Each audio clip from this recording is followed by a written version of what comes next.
अमावास्या आज हूँ महालयर शेष दिन। ये पितृपक्षा को कह जाए। देवी देवी महादेवी तम देवी मातृरूपिणी तम देवी पितृरूपिणी लाभी गया भक्तिदायिनी मुक्तिदायिनी। ये त्रिगया भारत वर्ष त्रिगया अच्छी ये हूँ लाभी गया। ये पिंडदान कले पितृपुरुष माने ब्रह्मलोक प्राप्ति होती बोली जहाँ आमर शास्त्र विधान रही।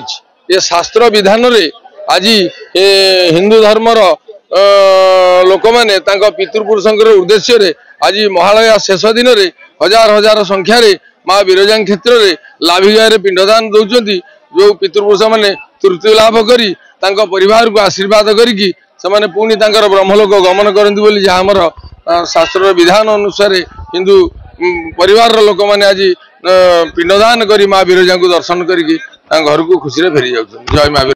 ये व्यवस्था बहुत भल था। आज महालया बहुत पवित्र दिन मु शशुर पिंडदान में आसती भल लगे माँ को दर्शन भी है पिंडदान भी कलु सब भलरे भी है भल सिस्टम ये भल अच्छी किसी कौन असुविधा नहीं सब सुविधा भलरे भलरे माँ को द्वारा सब भलरे हो गला। हाँ शुणी नाभिगयार महात्मा तो शुणी सब भल बोली आज से देखिए सब कम भलरे है पूजा भी माने शांति लगे ये करना